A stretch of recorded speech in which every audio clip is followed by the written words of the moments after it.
Hello guys, क्या हाल चाल। उम्मीद करते हैं आप सभी स्वस्थ और मस्त होंगे। जैसा कि हमने आपसे बताया था कि हम अब chapter wise most important question लेकर चल रहे हैं। तो आज मैं चैप्टर 1 वैद्युत आवेश तथा क्षेत्र फिजिक्स क्लास 12 का लेकर आ गया हूँ बोर्ड एग्जाम 2026 के लिए। इसका हम सोल्यूशन करने वाले हैं। तो चलिए सभी लोग फटाफट वीडियो को स्टार्ट करते हैं। देखिए हमारा सवाल क्या है, एक संलग्न चित्र में क्यों आवेश पर लगने वाला परिणामी बल का मान ज्ञात कीजिए। क्या है कि क्यों आवेश दिया हुआ है, इस पर हमको परिणामी बल का मान ज्ञात करना है। आप लोगों को ये पता होगा, जब यहाँ पर कहीं पर ऐसा चित्र बना होता है तो उसको क्या बोलते हैं, समबाहु त्रिभुज। क्या बोलते हैं, समबाहु त्रिभुज। ये क्या हो गया, समबाहु त्रिभुज। और समबाहु त्रिभुज का जो कोण होता है वो 60 अंश होता है। कितना होता है, 60 अंश। ये हो गई पहले पॉइंट, ठीक है।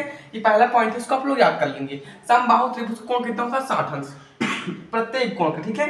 देखिए हमको हल करना है, क्यों आवेश पर परिणामी बल निकालना है। तो सबसे पहले हम लिखेंगे, पहला लिखेंगे हम प्लस क्यू तथा प्लस 2 क्यू आवेश पर बल, ठीक है। प्लस क्यू आवेश तथा प्लस 2 क्यू आवेश पर बल क्या होता है। आप लोगों ने कूलाम के नियम से बल का फार्मूला पढ़ा होगा, F बराबर 1/4 pi epsilon not Q1 Q2 upon R square, यही होता है। देखिए यहाँ पे हम F पहला निकाल रहे हैं तो हम इसको F1 मान लिए। क्या मान लिए, F1। तो F1 बराबर देखिए हो जाएगा 1/4 पाई एप्सिलॉन नॉट। Q1 का मान कितना है, प्लस क्यू है, प्लस क्यू गुणे Q2 का मान कितना है, हमने यहाँ 2 क्यू माना। क्या होगा, 2 क्यू अपान R का स्क्वायर, ठीक है। क्या हल करेंगे इसको, सॉरी R करेंगे। अब यहाँ पे देखिए इससे इसके बीच की दूरी क्या है, हमारी L है, तो क्या हो जाएगी L का स्क्वायर। कितना हो जाएगा, L का स्क्वायर। इसको हल कर लेंगे तो F1 बराबर हो जाएगा 1/4 pi epsilon not 2 Q square upon L square, समीकरण 1, ठीक है। समीकरण 1 बन के हमारा तैयार हो चुका, किसी को कोई प्रॉब्लम तो नहीं इतने में, ठीक है। समीकरण 1 बन के हमारा तैयार हो चुका है। अब हम करने वाले समीकरण 2। क्या करने वाले हैं, समीकरण 2। देखिए अब हम करेंगे यहाँ पे दूसरे पॉइंट पे, हमने इन दोनों के बीच बल निकाल लिया था। अब हम इन दोनों के बीच क्या करेंगे, बल निकालेंगे। तो क्या हो जाएगा, प्लस क्यू तथा -4 क्यू आवेश पर बल। क्या हो जाएगा, प्लस क्यू तथा -4 क्यू आवेश पर बल। तो क्या आ जाएगा, F2 बराबर आ जाएगा 1/4 पाई एप्सिलॉन नॉट Q1। देखिए Q1 का मान कितना है, क्यू है, हमने रख दिया क्यू गुणे Q2 का मान कितना है, Q2 का मान है -4 क्यू। देखिए यहाँ पे माइनस और प्लस सिर्फ इंडिकेट कर रहा है कि इनके बीच आकर्षण बल लग रहा है या फिर प्रतिकर्षण बल। तो हम इसका माइनस नहीं ले रहे, हमने लिख दिया यहाँ पे 4 क्यू। क्या लिख दिया, 4 क्यू बटे L स्क्वायर, ये हो जाएगा। इसको हल कर लेंगे तो आ जाएगा 1/4 pi epsilon not 4Q1 Q का स्क्वायर अपान L का स्क्वायर। समीकरण कितना हो गया, 2। सबको क्लियर, समीकरण 2। अब देखिए ये हो गया। इसको हम चाहे तो क्या ऐसे लिख सकते हैं समीकरण 2 को, तो F2 बराबर हो जाएगा, देखिए 1/4 पाई एप्सिलॉन नॉट। देखिए यहाँ पे 4 लिखा हुआ है, इसको हम 2 गुणे 2 लिख सकते हैं, क्यू स्क्वायर अपान L का स्क्वायर। किसी को कोई प्रॉब्लम तो इतने में। देखिए हमने इसको 2 गुणे 2 लिख दिया है। अब बताएंगे, देखिए F2 क्या है, F2 बराबर देखिए 1/4 पाई एप्सिलॉन नॉट और 2 Q square upon L square, ये किसके बराबर है। तो हम देख रहे हैं कि समीकरण 1 के बराबर है, यानी कि 1/4 pi epsilon not 1/4 pi epsilon not हो गया 2 Q square upon L square. यहाँ पे भी 2 Q square upon L square, ये 2 कॉमन बचा, इसको हमने 2 लिख दिया, कोई बात नहीं, 2 लिख दिया। अब इन सब के बराबर क्या है, F1 है। क्या है, F1 दिखाई दे रहा है सबको, F1 है। तो यहाँ पे हमने लिख दिया F1। क्या लिख दिया, F1। तो 2F बराबर कितना आ गया, F1। ये समीकरण हो गया 3।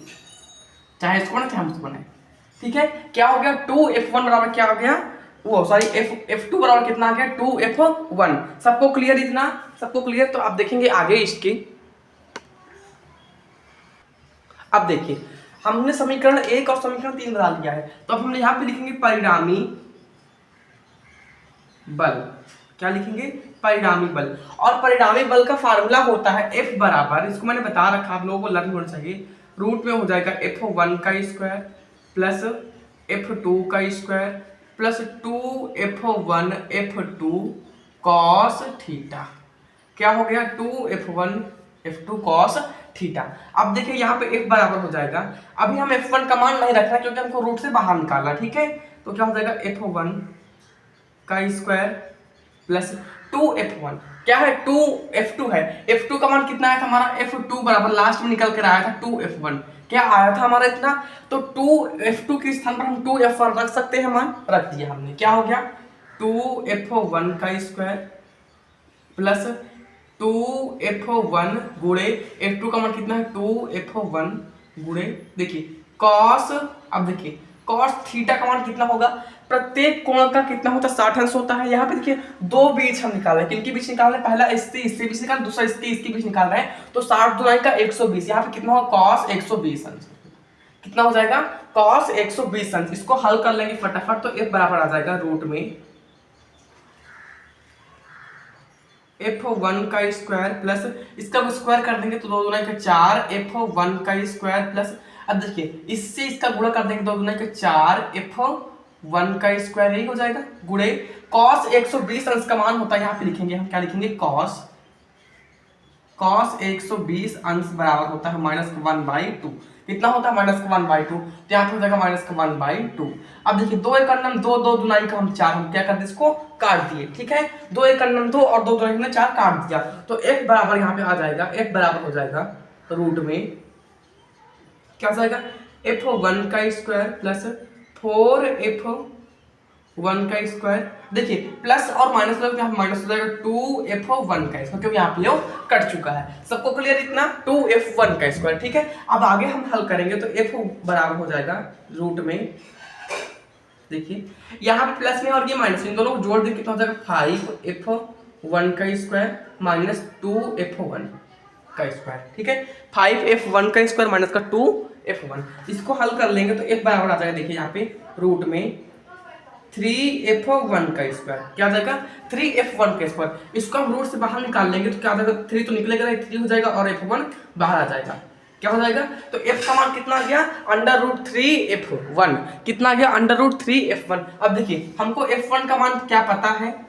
आप लोग बताएंगे हाँ पता है, क्या हमको f1 का मान पता है, तो बोले कि हाँ पता है, हमने समीकरण 1 में बनाया था, क्या किया था हमने समीकरण 1 में बनाया था, तो क्या हो गया f1 का मान रखने पर, ठीक है, तब क्या हो जाएगा f बराबर आ जाएगा, देखिए √3 हमने √3 लिख दिया। अब समीकरण 1 क्या बना था उसको अपने कॉपी में देखेंगे, 1/4 पाई एप्सिलॉन नॉट, समीकरण 1 था 2q square upon l square, इतना हो गया।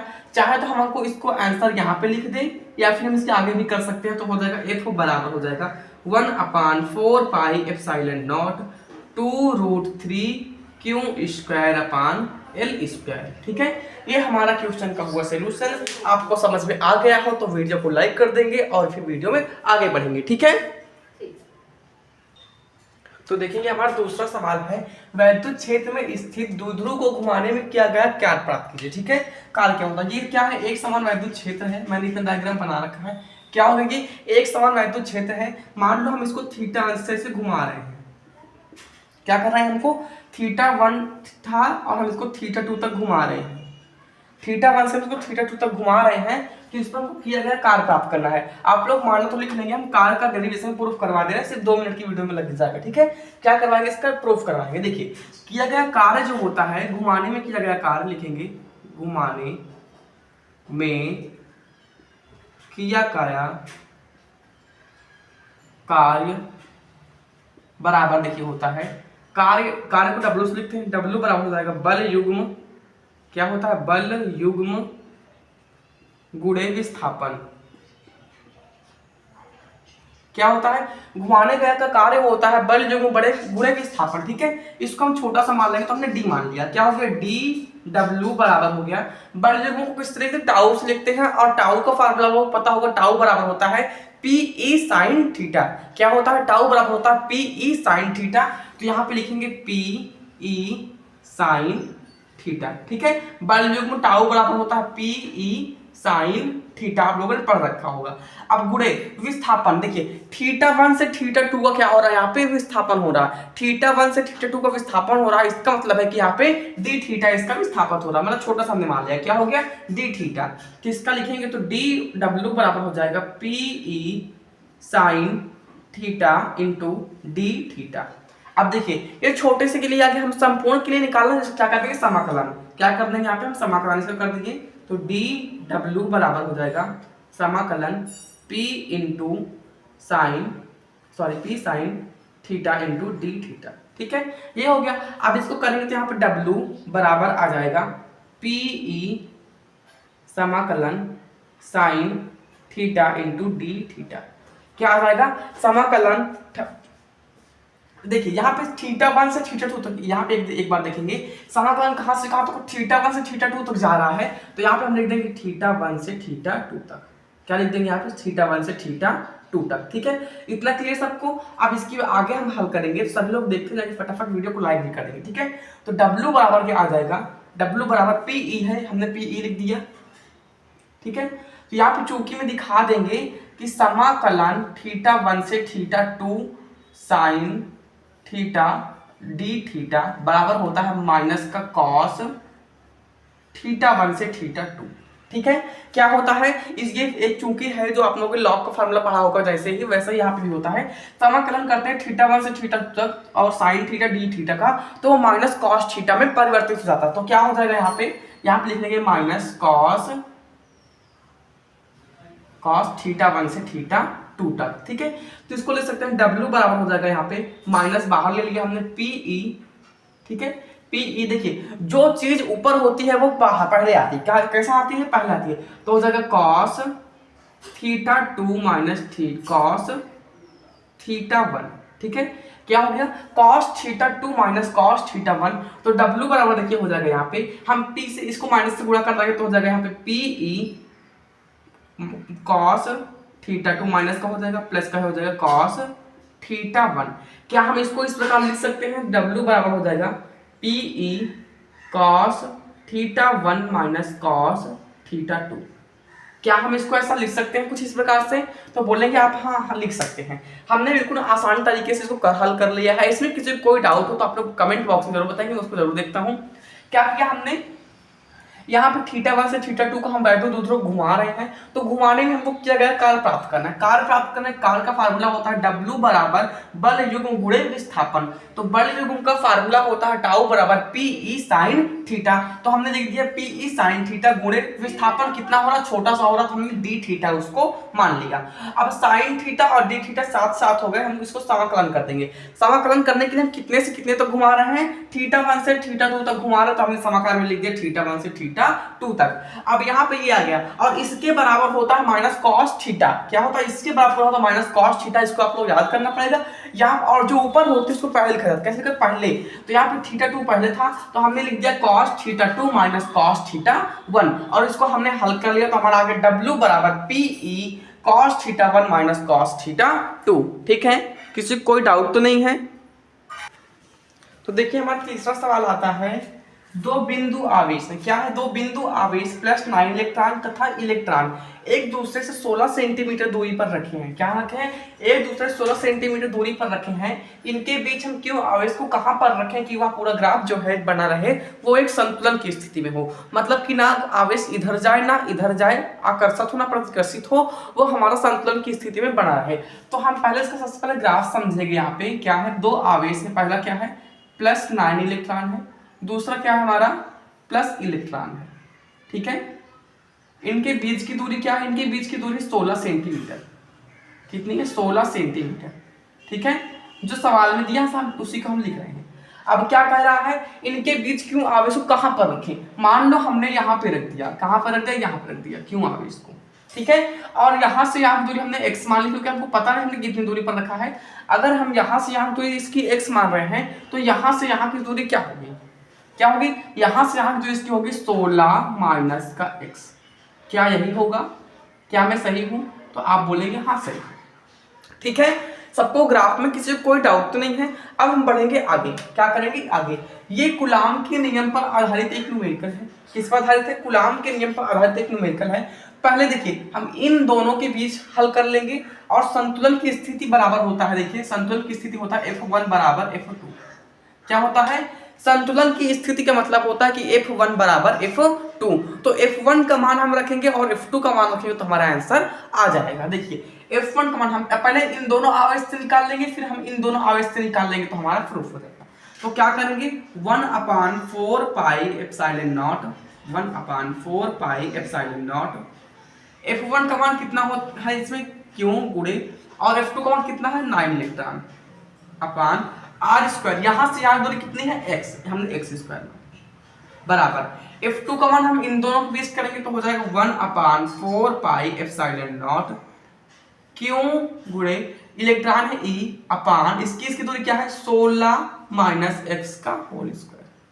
ठीक है। अब देखिए बराबर के इस पार भी 1/4 पाई एप्सिलॉन नॉट, बराबर के इस पार भी 1/4 पाई एप्सिलॉन नॉट, तो क्या हो गया ये कट गया। बराबर के इस पार भी इलेक्ट्रॉन, बराबर के उस पार भी इलेक्ट्रॉन, तो क्या हो गया ये कट गया। बराबर के इस पार भी आवेश, बराबर के उस पार भी आवेश, तो क्या हो गया कि कट गया। तो बचता क्या है 9/x स्क्वायर बराबर 1/16 माइनस x का होल स्क्वायर। ठीक है। अगर बुक के तरीके से हम जाएंगे तो हमारा न्यूमेरिकल यहाँ से हार्ड होगा, लेकिन मैं आपको बताता हूँ बिल्कुल इजी तरीके जैसा कि हमने पढ़ा था। इसको दोनों तरफ दे देते हैं अंडर रूट, क्या कर देते हैं दोनों तरफ करड़ी यानी अंडर रूट लेने पर, तब जब दोनों तरफ रूट ले लेंगे तब क्या हो जाएगा यहाँ पे रूट में 9/x स्क्वायर बराबर इधर हो जाएगा रूट में 1/16 माइनस x का होल स्क्वायर। क्या हो जाएगा 1/16 माइनस x का होल स्क्वायर। अब इसको रूट से बाहर निकालेंगे तो यहाँ पे आ जाएगा 3/x। क्या यही आने वाला है? तो बोलेंगे हाँ। इधर करेंगे तो 1/, यहाँ पे आ जाएगा 16 माइनस x, क्योंकि यहाँ पे स्क्वायर था वो स्क्वायर हट गया। ठीक है, रूट से बाहर निकाल लिया। तो अब समझ लीजिए हमारा न्यूमेरिकल पूरा का सॉल्यूशन हो चुका है। इसका आंसर जल्दी हमारे पास हमारे आंखों के सामने आने वाला है। ठीक है, अगर इतना समझ नहीं आया फिर से एक बार देख लेंगे। क्या देखेंगे? दो बिंदु आवेश 9 इलेक्ट्रॉन तथा इलेक्ट्रॉन एक दूसरे 16 सेंटीमीटर दूरी पर रखे हैं। ये हमने एक दूसरे 16 सेंटीमीटर दूरी पर रख दिया, दो आवेश हमने माना और उसको एक दूसरे 16 सेंटीमीटर दूरी पर रख दिया। इनके बीच क्यों आवेश कहां पर रखे? मान लिया कि हमने x दूरी पर इनके बीच को आवेश को रख दिया, तो वह संतुलन की स्थिति, मतलब कि हम आवेश इस ऐसी जगह पर रखें कि वह संतुलन की स्थिति में हो, तो हमने यहाँ पे रख दिया। तो हमको क्या कहता है संतुलन की स्थिति का फार्मूला होता है F1 बराबर F2, यानी कि दोनों बल जब बराबर होंगे, ना इधर खींचेगा ना उधर खींचेगा, तब क्या होगी वो संतुलन की स्थिति कहलाती है। तो क्या होने वाला है? तो हो जाएगा F1 का फार्मूला होता है कूलाम के नियम का 1/4 pi epsilon not Q1 Q2 upon R square. क्या यही होता है? तो देखिए F1 का हमने लिख दिया 1/4 पाई एप्सिलॉन नॉट, Q1 का मान हमने रख दिया Q और Q2 का मान हमने रख दिया 9 इलेक्ट्रॉन, और R स्क्वायर यानी कि यहाँ से यहाँ की दूरी हो गई, तो यहाँ से यहाँ दूरी कितनी है x का स्क्वायर, हमने x का स्क्वायर रख दिया, इक्वल करके फिर से वही रखा और यहाँ पे हमने इन दोनों आवेश को ले लिया 16 माइनस x की दूरी हो गई। ठीक है, अब बात करते हैं आगे। देखिए बराबर के इस पार भी सेम, बराबर के उस पार भी सेम, तो हमने इसको काट दिया। इधर भी इलेक्ट्रॉन उधर भी इलेक्ट्रॉन, हमने इसको काट दिया। नेक्स्ट है इधर भी आवेश उधर भी आवेश, हमने इसको काट दिया। ठीक है, आगे देखते हैं जब कट जाता तो हमारे पास आता है 9/x स्क्वायर बराबर 1/16 माइनस x का होल स्क्वायर। ठीक है, अब क्या करेंगे दोनों तरफ हम लिखेंगे अंडर रूट लेने पर, दोनों तरफ रूट ले ले तो हम इसको हल कर ले तो हमारा आ गया 3/x बराबर 1/16 माइनस x। आगे करेंगे तो यहाँ पे तिर्यक का गुणा कर देंगे, तिर्यक का गुणा करना सबको आता है। इसका इसमें गुणा करना कितना हो जाएगा? x का गुणा 1 में करेंगे तो ये लिख सकते हैं एक बार x गुणा 1 बराबर, अब इसका गुणा इसमें करेंगे तो हो जाएगा यहाँ पे 16 माइनस x का गुणे 3 में। ठीक है, गुणा कर लेंगे तो यहाँ पे आ जाएगा x बराबर, इसका इसमें करो 16 48 माइनस इसका इसमें करो कितना हो जाएगा 3x। ठीक है, दोनों गुणा कर दिया। अब 3x को इस पार भेजेंगे तो x प्लस 4x, उधर माइनस में इधर आएगा तो प्लस में, बराबर हो जाएगा 48। दोनों को सॉरी यहाँ पे 3x है, दोनों को जोड़ देंगे तो हो जाएगा यहाँ पे 4x बराबर कितना हो जाएगा 48। x बराबर कितना आएगा 48/4। x बराबर हल कर लेंगे तो आ जाएगा हमारा 12 सेंटीमीटर। तो इसका मतलब क्या हुआ है कि x की दूरी जो आई है वो कितनी आई है 12 सेंटीमीटर। क्या आई है x का मान कितना गया 12 सेंटीमीटर। तो लास्ट में हम लिख सकते हैं +9 इलेक्ट्रॉन से 12 सेंटीमीटर दूरी पर आवेश को रखेंगे। क्या रखेंगे 9 इलेक्ट्रॉन से 12 सेंटीमीटर दूरी पर हम आवेश को रखेंगे, तब वह स्थिति संतुलन की कहलाएगी। क्या कहलाएगी तब वह स्थिति संतुलन की कहलाएगी। मान लो वहां पर 12 आंसर नहीं दिया है, तब क्या करेंगे। तो हमने एक और देखा कि 16 माइनस एक्स किया था हमने, तो 16 था माइनस का हो गया 12। क्या हो गया माइनस का 12, तो कितना गया 4 सेंटीमीटर। अगर वहां पे बोल रहा है प्लस इलेक्ट्रॉन से 4 सेंटीमीटर दूरी पर आवेश को रखेंगे। क्या कह रहा है प्लस इलेक्ट्रॉन से 4 सेंटीमीटर दूरी पर और +9 इलेक्ट्रॉन से 12 सेंटीमीटर दूरी पर आवेश को रखेंगे, तब यहाँ पे बात दोनों की कंडीशन सही है। इसका मतलब है कि हमारा यहाँ से इतनी दूरी हम माने या फिर यहाँ से इतनी दूरी माने, हमारा आंसर वही आने वाला है। क्या सबको मेरी बात समझ में आ चुकी है? बताएंगे क्या मेरी बात सबको समझ में आ चुकी है? अगर मेरी बात आप सभी को समझ में आ चुकी है तो वीडियो को लाइक करेंगे, और हाँ, इसके पार्ट 2 के लिए आप कमेंट बॉक्स पे कमेंट करेंगे। क्या करेंगे इसके पार्ट 2 के लिए आप कमेंट बॉक्स पे कमेंट करेंगे, और मेरा आज का होमवर्क लेते जाइए आप लोग। आप लोगों को होमवर्क है, इसको नोट करेंगे फटाफट।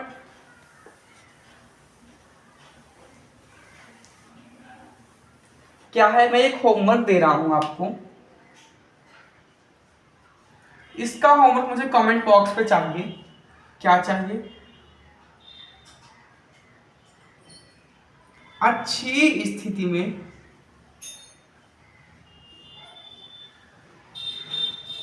में दूरी r अनुक्रमानुपाती होती है। सवाल है, पहला ऑप्शन है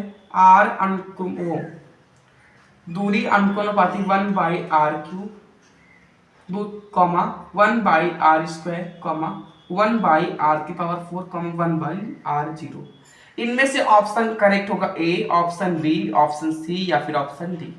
इनमें से कौन सा ऑप्शन सही होगा आपको ABCD करके आंसर देना है। सबको बात समझ में आ गई है? और हाँ, हमारे चैनल सब्सक्राइब करना मत भूलिएगा। आप सभी का बहुत बहुत धन्यवाद।